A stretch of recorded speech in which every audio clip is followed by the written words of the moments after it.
मम्मा की 52 विशेषताएं। मम्मा के बारे में और अधिक जानकारी प्राप्त करने के लिए कृपया पार्ट 1, पार्ट 2, पार्ट 3 और पार्ट 4 के वीडियो भी जरूर देखें। नंबर 41। मम्मा को योग लगाना नहीं पड़ता था, किंतु वह निरंतर सहज व स्वतः योगिनी थी। मनमना भव मध्याजी भव के महामंत्र को वह स्वाभाविक रूप में धारण किए हुए थी। अतः इस धरा पर चलते फिरते भी इससे न्यारी महसूस होती थी। ऐसा लगता था जैसे उनकी बुद्धि सदा परम धाम में लटकी हुई हो तथा अतीन्द्रिय सुख का अनुभव कर रही हो। वह जब योगनिष्ठ होती थी तो वातावरण में सन्नाटा छा जाता था। अन्य व्यक्तियों को शांति एवं शक्ति के शक्तिशाली प्रकंपन अनुभव होते थे। उनमें योगियों के समस्त लक्षण विद्यमान थे, जिस कारण उनका व्यक्तित्व बहुत प्रभावशाली था। नंबर 42। मातेश्वरी जी का ध्यान निजी पुरुषार्थ पर बहुत रहता था। सदा उनके मुख से यही शब्द निकलते थे कि जैसा कर्म हम करेंगे हमें देख दूसरे भी करेंगे। ऊंचे स्वर में बोलते हुए उनको कभी नहीं देखा गया। आवाज से हंसना तो दूर की बात थी। नंबर 43। जब मम्मा योग में बैठती थी अथवा दूसरों को दृष्टि देती थी, उस समय हरेक को विचित्र अनुभव होते थे। मम्मा के स्थूल स्वरूप की बजाय लाइट का स्वरूप ही नजर आता था। जब मम्मा सामने बैठती थी तो जैसे कहते हैं कि अव्यक्त वातावरण बनाओ, विधेय अवस्था में रहो, डेड साइलेंस में रहो, वह सब सहज ही हो जाता था। भले ही सब ब्रह्मा वत्स जानते थे कि मम्मा कुमारी है, लेकिन उनको जो भी देखता था माँ का, देवी का, फरिश्ते का दर्शन होता था। देहभान होता ही नहीं था। जैसे छोटा बच्चा अपनी माँ की गोद में सहज रूप से चला जाता है, वैसे हर ब्रह्मावत्स मातेश्वरी जी की गोद में चला जाता था। नंबर 44। मम्मा का स्वपुरुषार्थ बहुत था। मम्मा में हमेशा ये देखा गया कि वे ज्यादा लौकिकता अर्थात बाह्य मुक्ता में नहीं गई। इधर उधर की बातें अर्थात ज्ञान, योग, धारणा, पुरुषार्थ के अलावा और कोई बात कभी मम्मा के मुख से सुनी ही नहीं। पहले यह सिस्टम थी कि जो भी बात करेगा वह उस दिन की मुरली की पॉइंट से शुरू करेगा और अंत भी मुरली की पॉइंट से ही करेगा। बाबा या मम्मा किसी को भी पत्र लिखते थे तो भी उस पत्र के आरंभ में और अंत में उस दिन की ज्ञान मुरली की पॉइंट्स अथवा धारणा की पॉइंट्स अथवा योग की पॉइंट्स लिखते थे। नंबर 45, मम्मा में एक यह भी विशेषता थी कि वह कभी किसी को समय देकर नहीं मिलती थी। जो बच्चे जब भी चाहें, किसी भी हालत में चाहें, उनसे मिल सकते थे। मम्मा का वो व्यवहार अथवा पार्ट कहें असाधारण था। अन्य सब बहुत हंसते थे, बहलते थे, रमणीकता में आते थे, लेकिन मम्मा कभी नहीं। मम्मा भी हंसती थी, परंतु किसी को पता ही नहीं पड़ता था। शब्द रहित हंसी होती थी, वह मधुर मुस्कान होती थी। ज्ञान, ध्यान, योग के सिवाय और किसी में आसक्ति नहीं होती थी। अन्य लोग बाबा के साथ खेलना, रास करना आदि करते थे, लेकिन मम्मा नहीं। इसका अर्थ यह नहीं कि मम्मा हर बात से किनारा करके अलग रहती थी।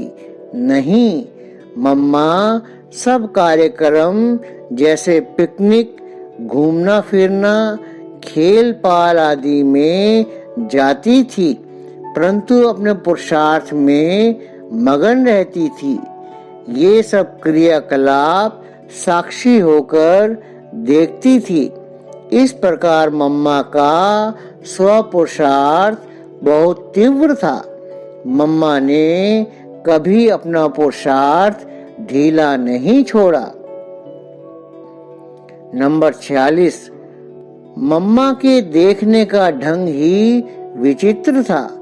जैसे बाबा देखते हैं और उनको देखते ही सब कुछ भूलकर एक अतीन्द्रिय अनुभव में चले जाते हैं, उसी प्रकार मम्मा की दृष्टि, मम्मा का चेहरा इतना रूहानी होता था कि सामने वाला अपने को इस दुनिया से निराला अनुभव करता था। मम्मा हो अथवा बाबा हो, दोनों में कोई भी योग कराते थे तो यहाँ नहीं रहते थे, कहीं दूर चले जाते थे, अनुभवों में खो जाते थे।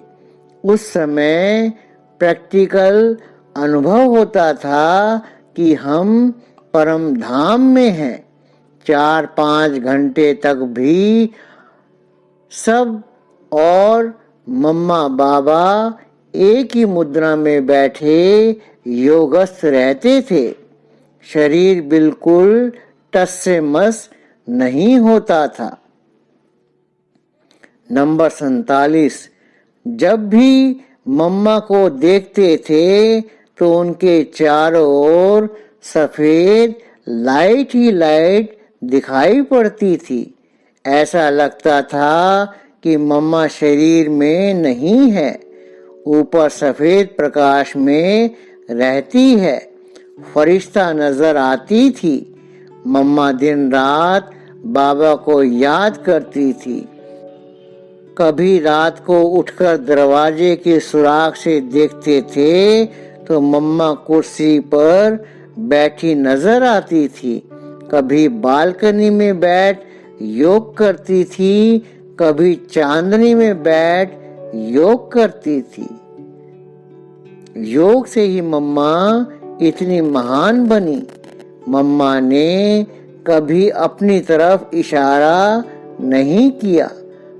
मम्मा हमेशा कहती थी, मेरी मम्मा को याद करो, मेरी उस माँ को याद करो।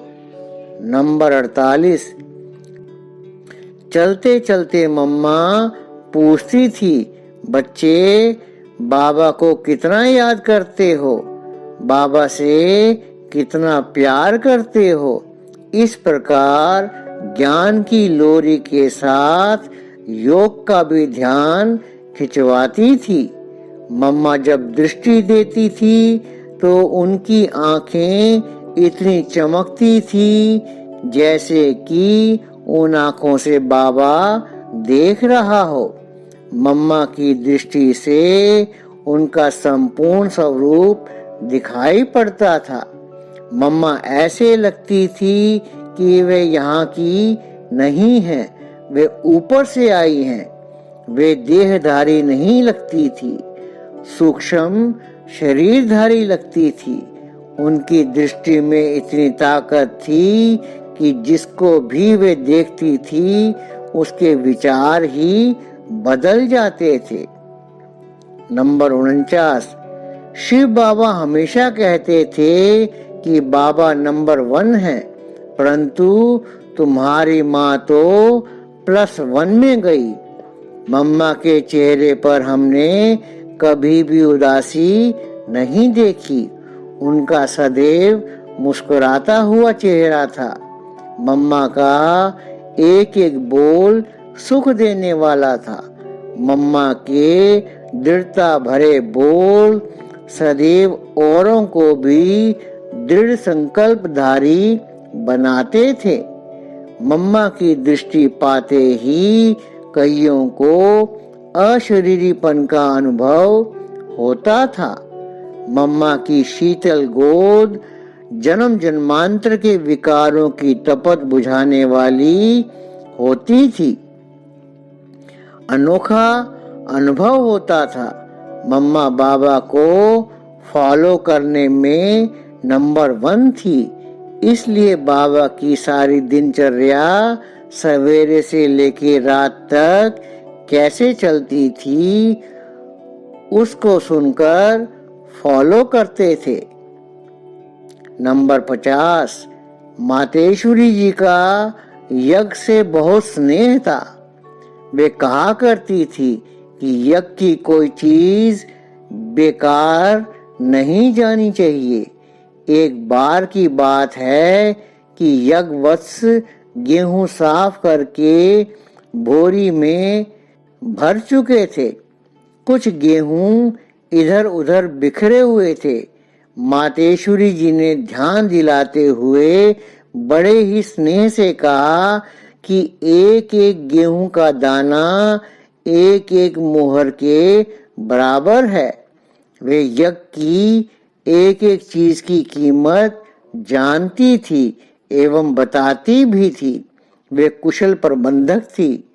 यज्ञवत्सों की स्थूल के साथ सूक्ष्म आध्यात्मिक पालना पर भी उनका विशेष ध्यान रहता था। नंबर 51। मम्मा कुशल प्रशासक के रूप में छोटी उम्र में ही यज्ञ कारोबार की जिम्मेवारी संभालने के निमित्त बनी और सभी के दिलों को जीत लिया। मम्मा सदैव कहा करती थी कि किसी के भी अवगुणों का चिंतन ना कर सदा गुणग्राही बनना चाहिए। सभी आत्माओं की विशेषताओं को देखो, हंस की तरह मोती चुगो। नंबर 52। मम्मा खुद धारणा मूर्त होने के कारण धारणा की क्लास ही ज्यादा कराती थी। वो क्लास सबको बहुत आकर्षित करती थी। मम्मा ने अमृत वेला कभी मिस नहीं किया। एक बार मुंबई में एक मंत्री जी मम्मा से मिलने आए। मंत्री जी के जाते जाते रात के 12 बज गए। दूसरे दिन मम्मा अपनी दिनचर्या के अनुसार सुबह 2 बजे ही उठी। उनसे पूछा गया, मम्मा आप तो करीब 1 बजे सोई होंगी, फिर आप अपने समय पर इतनी जल्दी उठ गई? तब मम्मा ने कहा, देखो उस मिनिस्टर के अपॉइंटमेंट के कारण मैं रात को जाग सकती हूँ, तो सवेरे अमृत वेले मेरी अपॉइंटमेंट हमारे पीयू के साथ होती है। ये हम कैसे मिस कर सकते हैं? मम्मा ने कभी अमृत वेला मिस नहीं किया। मम्मा के बारे में और अधिक जानकारी प्राप्त करने के लिए कृपया पार्ट 1, पार्ट 2, पार्ट 3 और पार्ट 4 के वीडियो भी ज़रूर देखें। अगर आपको यह वीडियो पसंद आया तो कृपया इसे लाइक, शेयर और सब्सक्राइब ज़रूर करें। ओम शांति।